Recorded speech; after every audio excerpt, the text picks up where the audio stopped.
Hello, everybody, and welcome back to another episode of the PowettPlay Podcast. As always, it's me, Jordan Shannon. I'm joined by Kieran Powell. How are you, Kai? I can't say I'm great. How are you? Yeah, I'm all right. We did just say that obviously the floor is yours.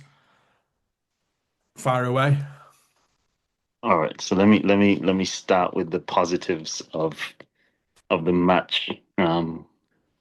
I think that the Jamaica Cricket Board put on a hell of a match. The pitch was definitely the best pitch that we've seen for the entire series. The ball was coming through nicely, consistent bounce right through. I think the atmosphere, and I think that's something to do with the Mansing family. I can't remember the name of the group, but I know that one of Mansing's son is involved in terms of getting people back watching cricket in Jamaica. All right, Uh, okay. the entertainment in the stands, and just to see people back in the stands Yeah. watching cricket in Jamaica was an amazing thing, and to Jamaica itself for coming back into the fold and hosting international matches. Jamaica being such a big part of West Indies cricketing history and culture, Culture-wise, yeah. um, being such a big sport ecosystem, not only in the Caribbean but throughout the world, Yeah. and having of the cricket playing nations having probably half of the population of the entire West Indian cricket playing nations. It's very important that Jamaica is an active and willing participant in West Indies cricket. Yeah. I think that the lights, from what I saw, worked pretty well. There was no glitches, there was no cutouts, or any hiccups, anything like that. So just holistically, very very happy because, as I said, with sort of playing matches at home, Jamaica is definitely my favorite place to go, and it's just good to see Jamaica having that spotlight and that opportunity to host such an event. From the cricket side of things, obviously, the bowling again, Yeah. absolutely amazing. Yeah. You look at Shamar Joseph, I think 20 odd wickets 22 in wickets. this series, yeah, in a three-match series. I think him and Jayden Seales absolutely flying. Shamar Joseph absolutely loves playing against Australia. And I think he Yeah. probably wishes at this point that he could play against Australia in in every series, whether home or away, because he just knows how to get wickets against Australia. Um, I think that Jayden Seales going into the series, I didn't realize that he was ranked number nine. I think that he's going to have company in the top 10 Yeah. now from Mr. Joseph. I mean, when you perform like that against the number one team in the world, it carries extra Yeah. weighted points in terms of moving you up the international rankings as well. Yeah. So, very happy to see those two guys. And I think those two guys, given opportunities and consistency of matches once they stay healthy, if the West Indies plays anywhere 8 to 10 Test matches a year, I expect to see those guys fighting for the number one and two bowling spots in the world for a long period of time.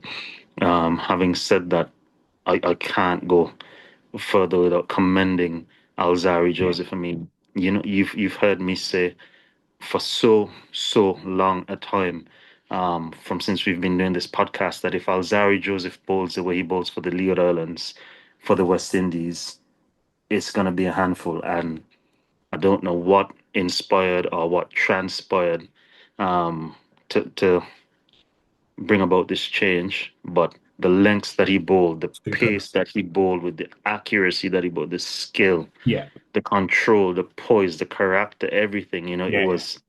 Yeah. was like watching old school fast bowling, the pace and bounce and unsettling Steve Smith, who is in my opinion the best batsman of this generation and Yeah. probably top five all time, in my opinion. Um, to unsettle him and then get him out like that and to ruffle the feathers of the entire Australian team, with just sheer pace, skill, guile. It was amazing to see. But again, for me, it's not anything that is surprising or unexpected because I've been You've seen saying it. this whole time. You've seen it, yeah, I've, firsthand, yeah. I've, I've seen this for years and I Yeah. knew what he was capable of. So I'm just hoping. I mean, you heard Ian Bishop speaking on commentary about the fact that he feels that Alzarri's best years are ahead of him. And if this is the marker that Alzarri's putting down, and if this is the blueprint that he's now going to follow, I think that the West Indies are going to have the best bowling attack in the world for some time, given that these guys are much younger than Yeah. other established bowling attacks, and these guys are coming into their primes where other teams having great Yeah. Yeah. bowlers are going out of their primes. And I mean, if you realistically look at this, whenever the West Indies play Australia again, the West Indies will go in with a better bowling attack because by then Stark and Hazelwood probably should be retired, and it would just be Yeah. Cummins, and probably Lyon will be retired by then as well. Yeah. Yeah. Yeah. Whereas these guys will be coming into their own, probably expecting all three of them to have 200 test wickets each. So it's going to be very fascinating whenever the return leg of this series ever comes about, because the Australian batting as well will be a lot more fragile Definitely. than what it is now. I mean, obviously Australia's got a mass exodus on the horizon, and so Yeah. I It'll be think interesting to see how the teams will be lining up to play against Australia for a long time, probably after the next year and a half to two yeah. years. Yeah. So that's going to be interesting after probably this World Test Championship cycle. And I don't want to forget the significant contribution and impact that Justin Greaves had on this series with the ball as well, allowing the other seam bowlers to rest, allowing the captain to rotate them, Yeah. and also contributing by taking timely and significant Significant. Yeah. wickets Definitely. throughout the series. You know, it's not a case where he was someone that you couldn't rely upon. He's very consistent. I think that for him going forward, knowing Justin, I think that he probably needs to bowl a bit more in domestic cricket. I Okay. think if you observe this season, for example, he bowled a lot more probably in the last two 4-day games, but over the past few seasons, he hasn't necessarily been bowling as much. And so he's been able to focus all his efforts and energies on his batting. Yeah. Hence, you've seen a significant run output from him on the domestic scale. But because of the added intensity and pressure, as well as the physical exertion, Yeah. as well as the mental strain from bowling in Test cricket, I think that took away from his batting. So it's just something that he's going to have to practice and prepare and mold himself towards going forward. But I think that you can't deny his contributions, and Anderson Phillip as well. You know, he's only played one game in the series, but I think that obviously his participation, I think he'll be he'll be kicking himself not being selected for this match. You know, Australia being the away team, I guess summed up conditions better than West Indies being the home Yeah. team. I mean, Australia dropped someone with 500 and 30 odd wickets to bring in Scott Boland, understanding what happens in a pink ball match in the West Indies. I Mm. think put Jamal Warrican in a bad situation there where, you know, he wasn't necessary for these conditions for this No. type of match. So I It was mean definitely a strange selection, but obviously there was other yeah, selections as well, which we touched on, or you touched on e- especially as well. So exactly. So I mean, thank God that Justin Greaves was, you know, able to be that fourth seamer and be competent in his role. Um, yeah. Do we touch the batting? well, can I just quickly? You mentioned I want to get your opinion on Alzarri because again, like you mentioned, you spoke of him so highly, and you mentioned obviously about his length. Do you think that the increased performance of Jayden Seales and Shamar Joseph has made him think, you know what, I'm not getting left behind here with these two? You know, and in terms of, do you think that's giving him that sort of like, I'm part, I want to be part, you know, do you know what I mean? When you surround yourself with better players, not necessarily better players, but when performances go, you do seem to see other people's performances increase as well. Well, to be fair, I mean, obviously Alzari's been around longer than the other two. I think Jaden's what 20, early 20s, probably 21 tests into his career. Yeah, yeah, I think Shamar's 11 tests in, but remember Alzari would have played with the likes of Kimar Roach, Shannon Gabriel, yeah, yeah, yeah, and Jason Holder. So Alzari would have been surrounded with guys that have had or have been successful yeah, for quite some time now. But I think maybe it could be a situation where these are more his contemporaries in terms of age, closer to his Yeah, age, and yeah, yeah, true. maybe it's just something that blends better. Maybe he's just at that age of or that stage of his career now where Yeah, he's probably more comfortable with his role being the leader of the attack. I'd say for me, I'd say Jayden Seales is probably the best bowler of the attack, red ball cricket, but I'd say Alzarri is definitely the leader and the senior bowler of the attack. So I think yeah. that sort of works well, and that probably has given him a bit of comfort and allowing him to bring out the best of his abilities. Yeah, and it's good, before we go on to the batting side of things, but it's brilliant to speak highly of the positives because naturally outlets will be negative and the being beaten 3-0 and all this sort of doom and gloom around it. And you've got to look at the positives, and that's obviously what you've done there, and you've dissected obviously the performances from from a pace attack side of things, which is good. And it is, as you mentioned there, when the likes of Australia's attack sort of fizzle, when they retire and South Africa's as well, this is going to look like the most prominent and the most threatening attack in world cricket, which is fantastic, to turn around and say you've got that potential. So I think it's really good to speak of the positive side of things. But going into the batting, I don't really know, what to say other, really, because it's well, you bowled out for 27. It's Yeah, so this morning I woke up and I thought it was a dream. Like I didn't think I genuinely didn't think it was real. So like I searched YouTube and there was like no highlights on Windies cricket. So I was like, oh yeah, okay, no, that actually didn't happen. yeah. And then Emma woke up shortly after and she was like, oh, she wants to watch the highlights. I like, highlights of what? She's like, cricket. I was like, what cricket? She's like, oh, the game from last night. I said, that shit happened? Like that actually happened? Actually She's took like, what? place. I was like, no, there's no highlights. What are you talking?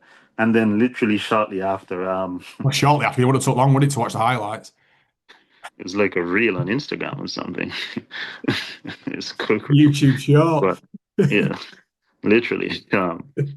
But no, I think in all seriousness, I don't think pretty much most people would have expected West Indies to be competitive in this series. So I think the way that the bowlers sort of performed and held things together, you look at every fourth innings, West Indies had a chance. Yeah, If the batting were better, West Indies could have easily won the series 3-0. They could have yeah, won the series 2-1. It could have been a yeah, drawn series 1-all. Everything was at stake at the halfway point of every single match. yeah, So that is to be commended. However, when you look at the batting side of things, if you remember before the series, Darren Samuels talking about dropping Alec Athanes and Kavim Hodge, saying that he doesn't want batters to average 25 and be complacent and think that they must play. Um, I think what stands out here is genuinely how bad the pitches are across the region. Now, mind you, I complimented this pitch because this was a good cricketing wicket. But yes, if you have the best of the best, um, I don't think anyone needs to be convinced that Steve Smith is one of the best players that's ever played cricket. I don't think anyone needs to be convinced that, for example, Travis Head is a good player. yeah, And if these guys are stating in the media 30s and 40s feel like hundreds and yeah, double hundreds, um, we really need to look into the pitches and the preparation time, the preparation quality throughout the Caribbean. I yeah, think that for me, these big heavy road rollers that they use and drive and roll the pitches, I absolutely hate those things. I think they need to get back to the rollers that you pull and you have people pulling the rollers. I think that gives the pitch a different um, body. The pitch reacts differently to that, and obviously that takes a lot more time and a lot more dedication. So like you get an overall better yeah, service. The amount of water that's going into these pitches as well, and the preparation time needs to be looked at because I think it needs to be a lot longer. with probably just a heavy roller for the first few days to get your pitch bind together. And then you use a light roller and you continue to bring it together over the course of a 7 to Yeah. 10 to 14-day period. Um, However, having said that, realistically, um, because people are going to see 27 and think that everyone has to go and all these other things. This is specifically why I said a Mikhail Louis shouldn't play this match. A Kevlin Anderson shouldn't play this match because you're not putting them into positions to succeed. No. You're putting them into positions of failure. Yes. And when they fail, you're going to criticize, chastise these young players. There's no one to help them. I No. want to say no one to help them. You look at the West Indies cricketing structure. West Indies cricketing structure is not bad just for the past 10 or 20 years. It's been bad for a long time. You look at when West Indies were dominant and destroying the world, it was because you had the likes of all the greats and all the backup players either playing professional cricket, whether it be county or club cricket in the UK and in South Africa, and playing game after game after Game. game, honing their skills Yeah. abroad and playing against the best. And then when they come back to the region, the other guys that weren't able or weren't good enough to go overseas would be playing against them in a high octane environment. Yeah. But because majority of the guys would have been playing overseas, honing their skills, by the time they got back to the Caribbean, they were in prime peak Yeah. physical condition and form, so that everyone playing in that environment had to either come up to that standard or be removed from that level of cricket. And that's what needs to happen now. There's nothing different. I mean, I've seen that apparently the president of West Indies Cricket Board has put out a statement Yeah. saying that they're going to have an urgent meeting. An urgent meeting to discuss what? You've got Sir Viv, Shiv, Lara, Sir Clive Lloyd. You're literally wasting their time and you're wasting your money.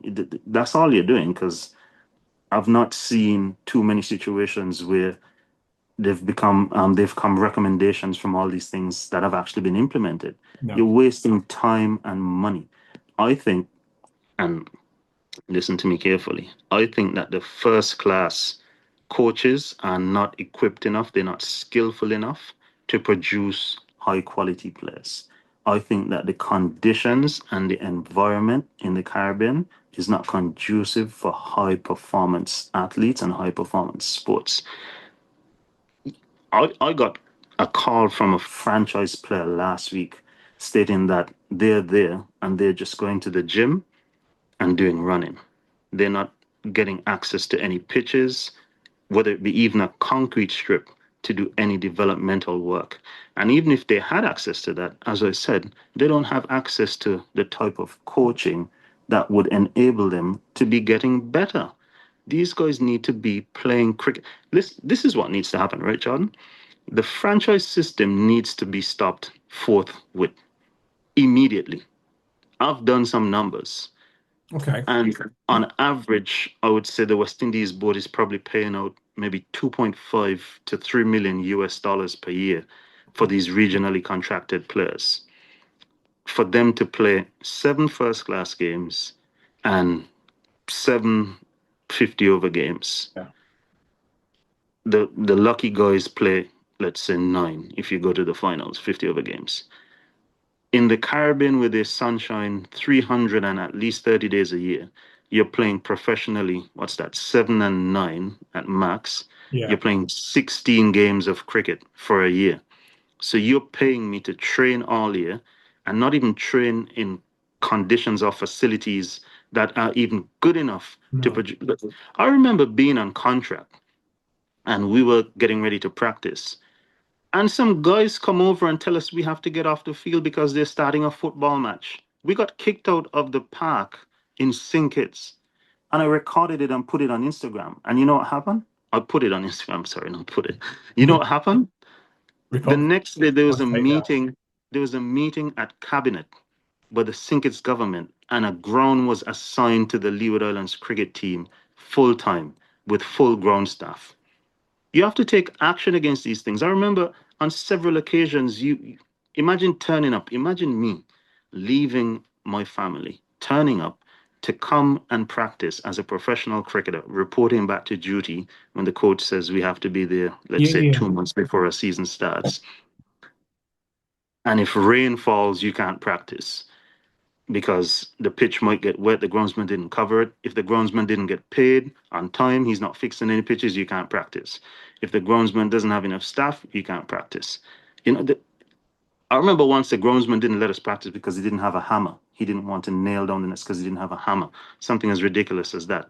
And then you got idiots like the Leeward Islands president, Enoch Lewis, sitting on the West Indies board for 30 years and doing absolutely nothing but destroying cricket throughout the Caribbean. Because if you've been there for 30 years and West Indies cricket has been going downhill for 30 years, then I see parallels. You need to go. We need younger people. We need people with fresh ideas. We need people that understand and have passion for West Indies cricket and making West Indies cricket better. You look at the Leeward Islands, for example. In the past, let's say 10 years, they've had maybe three, four, at best five regional tournaments. How are you identifying yeah, players? How are you developing players? How are you encouraging your players that you currently have to continue to work hard and get better? What are we doing? The Leeward Islands has had the CFO acting as CEO for the franchise for over the past 5 years. You want to tell me that you can't hire or find somebody to be the CEO of a franchise for 5 years, 5 years plus? So you're acting as if you like cricket then. You're acting as if you care about developing. And that's why Cricket West Indies needs to stop this franchise business because this money is going to waste. yeah, And this is just situations that I know about personally. yeah. That's not things that I don't know about in other franchises or even within Leeward Islands cricket, No, you know? no. So the West Indies needs to look at itself seriously. If they want free advice, look at the under 15 tournament, pick your best five batters, look at your under 17 tournament, pick your best five batters, and look at your under 19 tournament. Again, I would say that's probably a bit later stage. So pick your best two or three batters. And those 15 guys, those 13 to 12 Yeah, guys, sorry, you get the best technical, tactical coach that you can find to work with these guys on a daily basis. You have all these guys living in one place. You build a facility where they can train relentlessly every single day. They do homeschooling from there, everything they do from there. But you're developing their mental, you're developing their physical, you're developing their tactical. You take them on tours to places like England or South Africa. yeah, You yeah, take them to places like Sri Lanka or India to work against spin in those territories. And you start developing those guys from that age to take over West Indies cricket in the next 5 to 7 years. Because that's what it's going to take for West Indies cricket to get better. All this money being spent on regional cricket, subpar conditions, you don't have quality enough training facilities, you don't have quality enough no. coaches to get you better. What are we doing? We're just wasting time and ticking boxes. That's all that's happening. And then you're gonna go and blame guys for getting out for 27. You lucky guys made 27. A lot of these guys in the West Indies team would go to their franchise today or tomorrow, whenever they get back, and they won't be able to say, okay, coach, I need to work on this Yeah. and get a pitch. They'll have to request a pitch and hope that they can get a pitch maybe next week or the week after that. So what are we complaining about? Well, It's absolute nonsense, John. I got a cricket scholarship to go to Millfield at the age of 14. I'm able to do my master's at the University of Warwick because I played for the West Indies. I'm able to have received several university options when I was at Millfield because of cricket. I met my wife because of cricket. We're launching a sports beverage in the US across all of Walmart next month because of cricket. I've traveled the world because of cricket. I'm doing a health tech app with my wife that's coming out towards the end of the year because of cricket. Cricket has given me every single thing that I know. West Indies cricket means every single thing to me.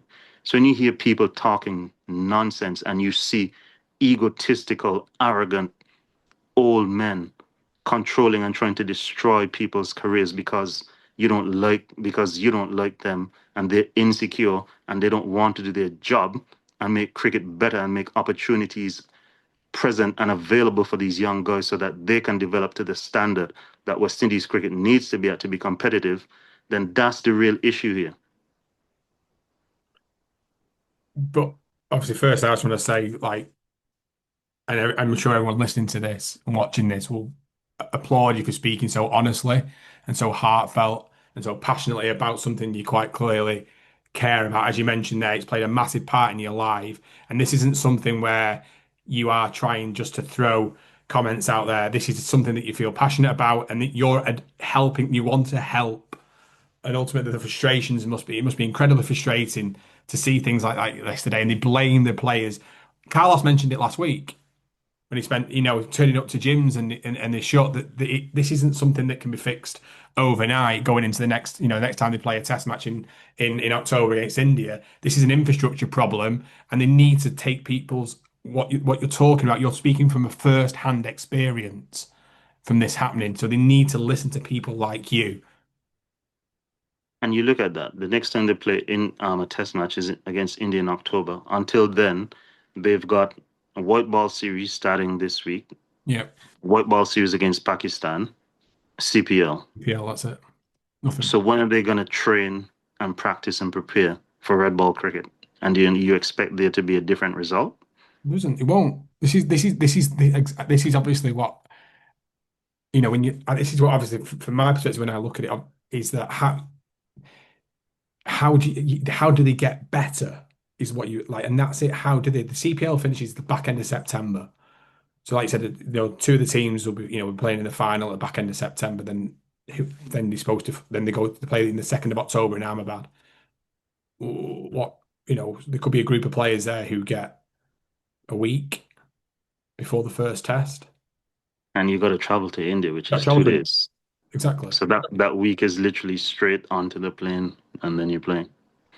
and then like I said, they might get rolled for 120 again, and it's back on the players.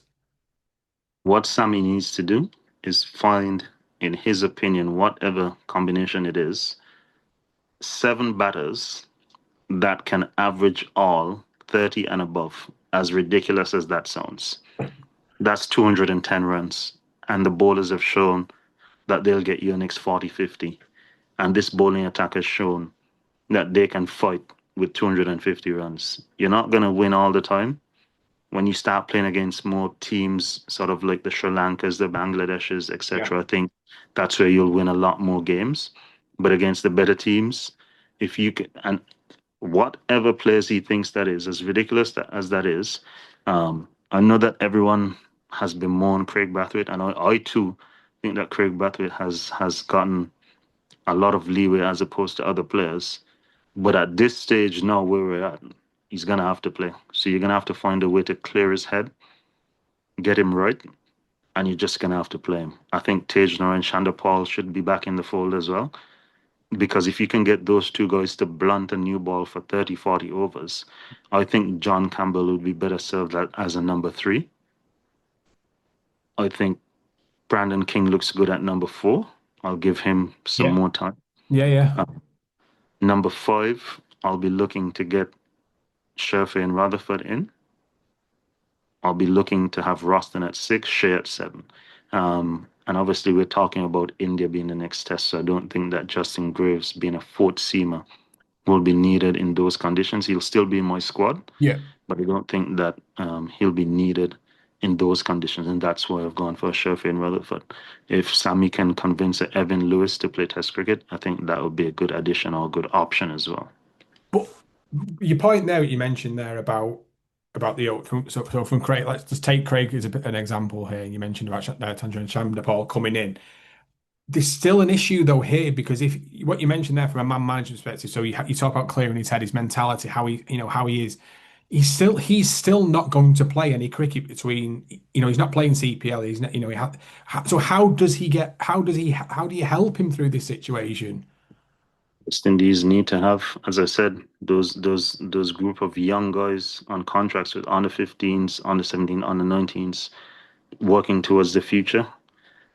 You've got the academy, and I think that there should be a group of A-team players on contract as well, right throughout the year. And people think A-team players means young guys. No, it's the next set of guys Yeah. that are going to play for West Indies. Doesn't matter what age you are. Yeah. You have 15 guys, however you want to break that 15 to 20 guys, however you want to break that down. And so when, for example, a situation like this pops up where someone like a Craig or test players in particular, Yeah.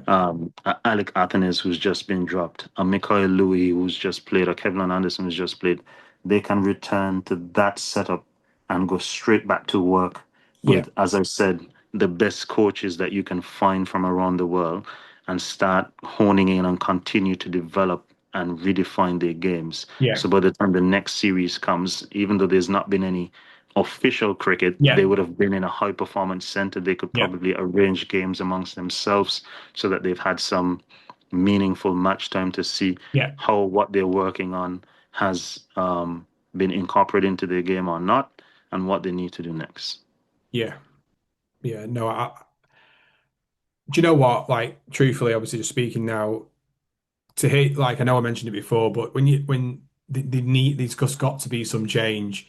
And obviously, yeah, we've digressed in terms of, obviously, not digress as such, but obviously, we did mention, obviously, we're going to be speaking about the test series. And obviously, you speaking so openly about it, it just goes to show that this isn't about reviewing the first test or the second test or the third test. This is about the long-term future of West Indies cricket, and then in ensuring that there's an infrastructure in place to make sure that every player can get the most out of themselves to then obviously advantage Cricket West Indies and to flourish in a career. Because at the minute, ultimately, with what you're saying, is they're being let down by the current infrastructure that's in place. 100%. And it's, you know, I just think it's brilliant that you speak so openly and raise awareness about these situations that are taking place because, without me having this conversation with you and having, been speaking with you, I'd tune in, I'd look at ESPN, I'd watch the games as I've been doing, and you'd just be like, what's wrong with what, you put that naturally you put that blame on the players and the lack of, you know, ability, I suppose, really. And you just think, bloody hell, Weston has been blown away again. And then you mentioned, I think we spoke ages and ages ago about everybody's second team is the West Indies. Everyone wants to see them doing well. The atmosphere, as you mentioned at the very start of this, it's brilliant. It's electric. The love that they have for the game it really is something else. And I just hope that they do listen to people like you because you're not speaking for the sake of it. You're speaking openly and honestly, and you're talking from being involved, and you're speaking and you're talking from a business. You've got, as you mentioned there, you speak, from what you're doing outside of cricket. You're a businessman as well. You're an entrepreneur, so you're thinking about this, not just, this is a proper structured idea, and I just hope that people do listen and people do take it on board. Yeah, and that's the thing. Like players generally, if they speak as openly as this, they get victimized. But Correct. That's the hard thing. Yeah. fortunately enough for me, what what are they gonna do to me? Stop me from playing cricket? I do play cricket anyway. No, but it does take people like you to come out there because, like I mentioned, I wouldn't be aware of stuff like this. You wouldn't be aware that a franchise player has phoned you to specifically say, you know what, this isn't something that should be happening. You're a professional athlete at the end of the day. This isn't, you know, I can tell the frustrations it has with you, and you can tell it when we were speaking with Carlos last week as well. These people who care. It's tough. And ultimately, like you said, some of the, going into the next, you know, playing India and then New Zealand, they could be exposed again. And I don't know. I don't know. What a way to wrap up a podcast anyway, a discussion, because I have been a bit, blown away from what you were saying there. I do, like I mentioned, I do appreciate it. It's good to be so honest. So I do, everybody listening, I do, Kieran speaking so openly, I hope you do enjoy and understand, obviously, where it's coming from and it's coming from the right place. But yeah, I don't think there's anything much more to add to this conversation, to be honest with you, Karen. I feel lighter now. I'm gonna say. we did say that when I was messaging you earlier, I wouldn't need to use much a lighter fluid to get the podcast going today, put it that way. And it certainly went off. So as I do keep finishing, obviously, do keep liking, do keep subscribing. Let us know what you do think about Kieran's thoughts. I appreciate what Kieran's saying. It might not be for everybody, but do let us know. And Kieran will certainly be coming back to you to challenge anything that you do say and any questions that you do have. So please, we do appreciate it. So yeah, thank you very much for joining us on this episode of the PowettPlay Podcast.